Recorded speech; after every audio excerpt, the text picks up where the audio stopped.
Black wind mountain से लौटने के बाद अगले 3 दिनों तक दक्ष अपने कमरे में बैठा साधना कर रहा था। वह स्वर्ग और पृथ्वी की महत्वपूर्ण ऊर्जा को और अधिक स्पष्ट रूप से महसूस कर सकता था। उसके कमरे की हवा में एक हल्की सी धुंध छाई हुई थी, जिससे एक फीकी चमक निकल रही थी। दक्ष के शरीर के पास एक मायावी लिटिल ब्लैक स्पिरिट तैर रही थी और ऐसा लग रहा था कि वह स्वर्ग और पृथ्वी की ऊर्जा को अवशोषित कर रही है और खुद को स्वर्ग और पृथ्वी की शक्ति के साथ जोड़ रही है। यदि दक्ष अपनी आत्मा को देखने में सक्षम होता तो उसने देखा होता कि उसकी लिटिल ब्लैक स्पिरिट और अधिक ठोस होती जा रही थी। कुछ पलों बाद दक्ष के आसपास स्वर्ग और पृथ्वी की महत्वपूर्ण ऊर्जा अचानक दक्ष के शरीर में घुस गई और उसके पूरे शरीर में ऐसा लगा जैसे कि उस महत्वपूर्ण ऊर्जा की बाढ़ सी आ गई हो, जो उसके शरीर की नसों में दौड़ रही थी। अभी जो कुछ भी हो रहा था उसे महसूस करते हुए दक्ष चौंक गया, क्योंकि इस समय एक असामान्य तत्व उसके शरीर के अंदर घुस गया था और उसके शरीर के अंदर घूम रहा था। वह असामान्य तत्व जो इस समय दक्ष के शरीर के अंदर घुस गया था, उसने दक्ष को साधारण ऊर्जा के 8वें स्तर को तोड़ने के लिए प्रेरित किया। अगले ही पल दक्ष ने अपनी आंखें खोली और फिर उसने मुस्कुराते हुए सोचा, मैंने साधारण स्तर की 3 उच्च श्रेणी की गोलियों का सेवन किया है और अंततः अब मैं साधारण ऊर्जा के 8वें स्तर पर पहुंच गया हूं। दक्ष पहले साधारण ऊर्जा के 7वें स्तर पर ही था। उसे साधारण ऊर्जा के 8वें स्तर तक पहुंचाने के लिए एक लंबा रास्ता तय करना था, लेकिन साधारण स्तर के उच्च श्रेणी की गोलियों के सेवन से उसने जल्द ही वह रास्ता पार कर लिया और अपनी साधना के अगले स्तर पर अर्थात साधारण ऊर्जा के 8वें स्तर पर पहुंच गया। लेकिन इसके लिए उसे साधारण स्तर के 3 उच्च श्रेणी की गोलियों की कीमत भी चुकानी पड़ी, जो कि इसके लायक था। इसके बाद दक्ष ने कहा, अब इस स्थिति में अगर मैं किसी ऐसे योद्धा का सामना करता हूं जो पहले से ही साधारण ऊर्जा के 9वें स्तर पर पहुंच चुका है, तो संभवतः मैं उसे हराने में सक्षम हो सकता हूं। इससे पहले जब दक्ष साधारण ऊर्जा के 7वें स्तर पर था, तब वह 9वें स्तर के हेल वुल्फ को मारने में सक्षम था, जिसकी युद्ध शक्ति साधारण ऊर्जा के 8वें स्तर पर पहुंच चुके एक योद्धा के बराबर थी। और अब जबकि दक्ष साधारण ऊर्जा के 8वें स्तर पर पहुंच चुका है, तब वह आत्मविश्वास के साथ साधारण ऊर्जा के 9वें स्तर पर पहुंच गए योद्धा से मुकाबला कर सकता है। इसके बाद दक्ष ने एक गहरी सांस ली और फिर उसने अपने कपड़े ठीक किए। इसके बाद दक्ष अपने कमरे से बाहर चला गया। आज शरद ऋतु का एक खूबसूरत दिन था और सूरज आसमान में चमक रहा था। इस समय दक्ष को अपने चारों ओर गर्माहट का सुखद एहसास हो रहा था, लेकिन अगले ही पर एक आवाज ने दक्ष का मूड खराब कर दिया। कचरे के टुकड़े, तुमने अंततः मरने का मन बना ही लिया है और अब तुम अपने कमरे से बाहर आ गए हो। इस आवाज को सुनकर दक्ष ने अपना सिर घुमाया और दूरी में खड़े एक युवक की ओर देखते हुए कहा, ध्रुव सेन। जिस व्यक्ति ने अभी यह बात कही थी वह कोई और नहीं बाकी ध्रुव सेन था। दक्ष ने ध्रुव सेन को स्वयं से 10 मीटर की दूरी पर खड़ा हुआ देखा। ध्रुव सेन इस समय बिना किसी डर के अहंकार पूर्वक दक्ष को अपनी पीठ दिखा रहा था। दरअसल एक नियम के कारण 4 पर्वतीय संप्रदाय के शिष्यों को किसी भी अन्य शिष्य के कमरे में जबरदस्ती जाने की अनुमति नहीं थी, क्योंकि योद्धा अपने कमरे में साधना करना पसंद करते थे और दूसरों द्वारा परेशान होने से उनकी साधना पर गंभीर परिणाम पड़ सकता था। इसलिए ध्रुव सेन ने अपने कमरे में दक्ष को परेशान करने के लिए संप्रदाय के नियमों को तोड़ने की बिल्कुल भी हिम्मत नहीं की और वह 2 दिनों से बाहर दक्ष का इंतजार कर रहा था। इसके बाद ध्रुव सेन ने पीछे मुड़कर दक्ष की ओर उदासीनता से देखा। इस समय ध्रुव सेन की आंखों में जानलेवा इरादा साफ दिखाई दे रहा था। आज से 3 दिन पहले ध्रुव सेन को अपने पिता से एक पत्र मिला था, जिसमें कहा गया था कि दक्ष ने उसके छोटे भाई विपिन सेन को घायल कर दिया था। उन्होंने यह भी कहा कि उसने बड़ों की बैठक के दौरान उसके पिता और छोटे भाई को अपमानित किया था। उस पत्र को पढ़ने के बाद ध्रुव सेन को बहुत गुस्सा आया, इसलिए उसने इस बार दक्ष को दोबारा सबक सिखाने और उसे इस बार पूरी तरह से खत्म करने की योजना बनाई थी। इसके बाद ध्रुव सेन ने कहा, दक्ष, मैंने सुना है कि पिछली बार पूरी तरह से घायल होने से तुम्हारी ताकत में थोड़ी वृद्धि हुई है। क्या तुम अपनी थोड़ी सी ताकत के साथ स्टार्मीगार्ज में आने की हिम्मत करोगे, ताकि मैं तुम्हें मारकर अपनी नाराजगी दूर कर सकूं? ध्रुव सेन की यह बात सुनकर दक्ष का चेहरा बिल्कुल भी नहीं बदला, लेकिन वह इस समय अंदर ही अंदर मुस्कुरा रहा था। पिछली बार जब ध्रुव सेन दक्ष को स्टार्मीगार्ज में लेकर गया था, तब वहां पर उसने दक्ष को मौत की कगार तक घायल कर दिया था। भले ही उस दिन उसने उसे नहीं मारा था, क्योंकि 4 पर्वतीय संप्रदाय का एक नियम था, जिसके अनुसार जीवन और मृत्यु क्षेत्र में प्रवेश करने वाले साथी शिष्यों को सीधे एक दूसरे को मारने की अनुमति नहीं थी। कई योद्धा विरोधियों को मरने की हालत तक घायल करके छोड़ देते थे, जिससे कई लोग इलाज के दौरान ही मर जाते थे और भाग्यशाली लोग जो बच जाते थे वह भी जीवन भर के लिए अपंग हो जाते थे। कुछ समय पहले ध्रुव सेन ने इसी पद्धति का उपयोग करके इस दुनिया के दक्ष को मार डाला था। उस समय दक्ष एक बेकार व्यक्ति के अलावा और कुछ नहीं था, जो केवल साधारण ऊर्जा के 5वें स्तर पर था। उस समय ध्रुव सेन जो कि साधारण ऊर्जा के 8वें स्तर पर पहुंच गया था, अगर उसने सीधे तौर पर दक्ष को मार भी दिया होता, तब भी किसी को भी इसकी परवाह नहीं होती। यहां मजबूत लोग ही नियम बनाते थे, बलवान ही निर्बल को मारता है, यही संसार का नियम था। किसी भी नियम को पर्याप्त ताकत से तोड़ा भी जा सकता था।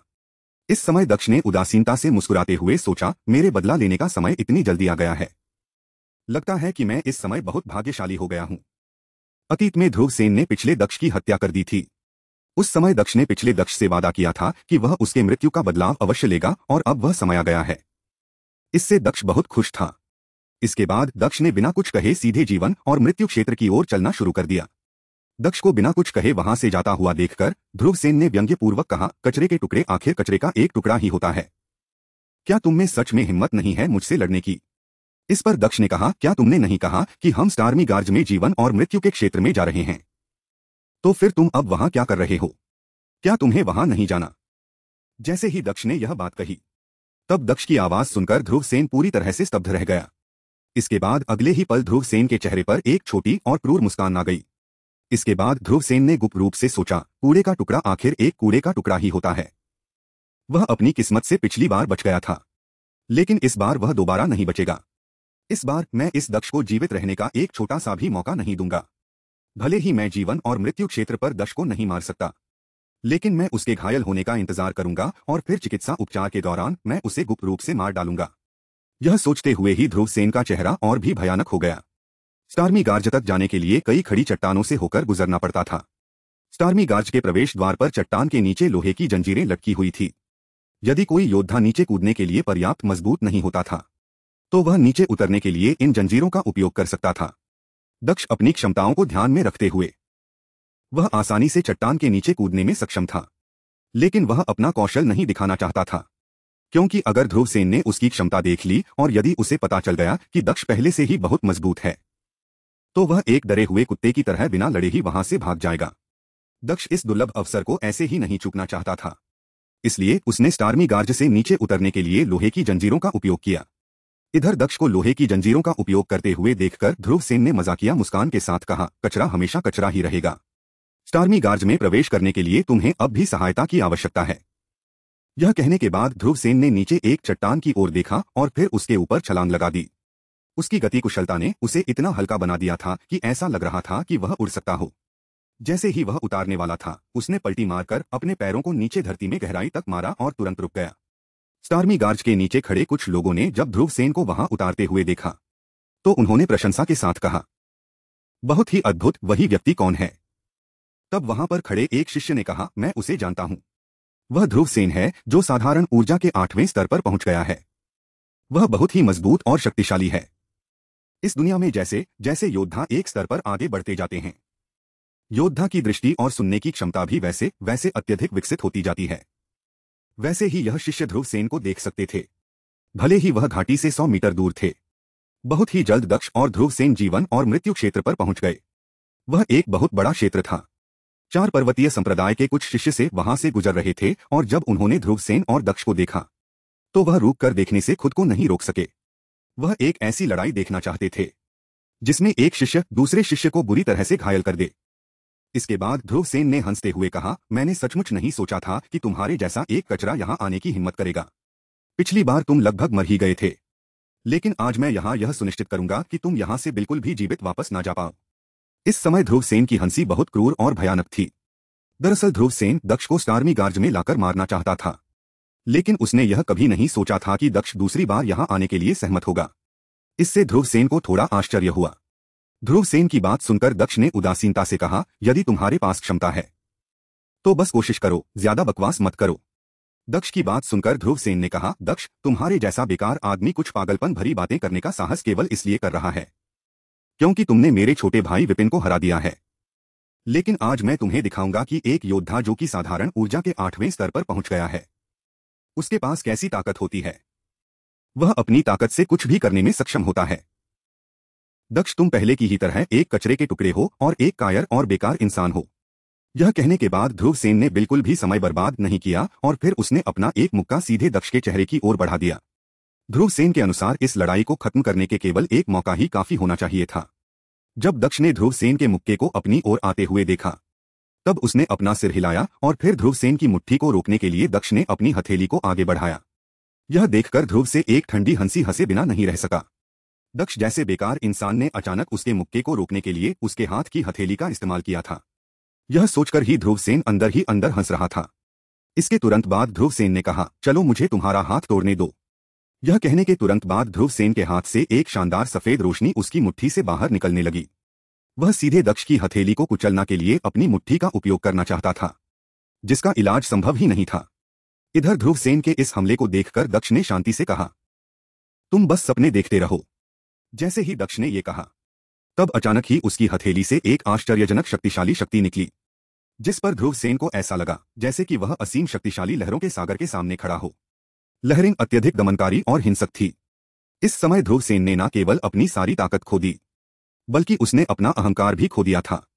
साथ ही शौर्य की भारी लहरें उसकी बाहों पर भी गिर रही थी। दबाव के कारण उसका दाहिना हाथ पहले से ही सूजना शुरू हो गया था।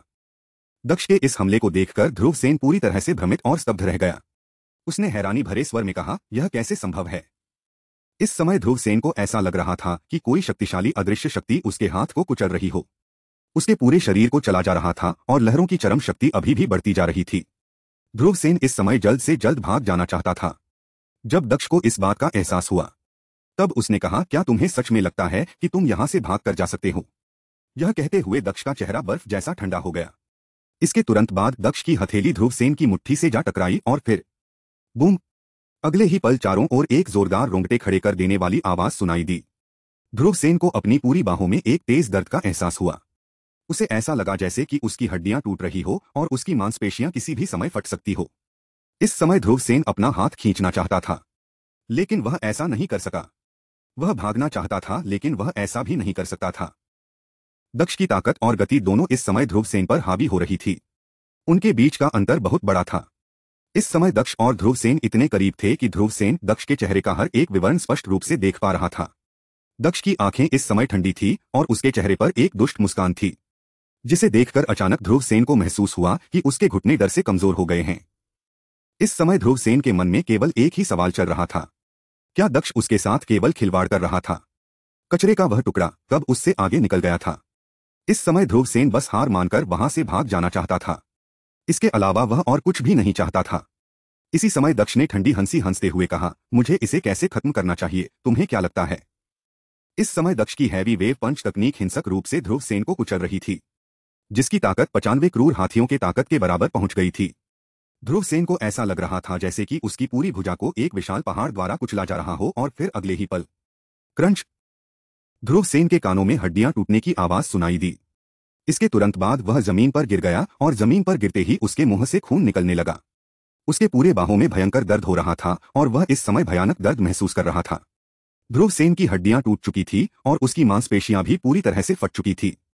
ध्रुवसेन को ऐसे तड़पते हुए देखकर दक्ष ने ठंडे स्वर में कहा, तुम मेरे तीसरे चाचा के बेटे हो और तुम मेरे चचेरे भाई भी हो, लेकिन तुम्हारे परिवार के लोग और अर्नव सेन गुप्त रूप से मिलकर हमेशा मेरे पिता और मेरा अपमान करते रहते हो और हमें मारने का प्रयास करते हो। तुम प्यार और स्नेह के बारे में कुछ नहीं जानते। तुमने बार बार मेरा अपमान किया है। इसके अतिरिक्त तुम यहाँ दूसरी बार मेरी हत्या करने के लिए मुझे यहाँ लेकर आए। तुम निर्दय और हृदयहीन हो, इसलिए मुझे इतना निर्दयी और क्रूर होने के लिए दोष मत दो। इस समय ध्रुवसेन दक्ष की निर्ममता को महसूस कर सकता था, जिससे उसका पूरा शरीर कांपने लगा। उसने डर से कांपते हुए कहा, नहीं नहीं, मैं तुम्हारा चचेरा भाई हूं। कृपया मुझे छोड़ दो, कृपया मुझे जाने दो।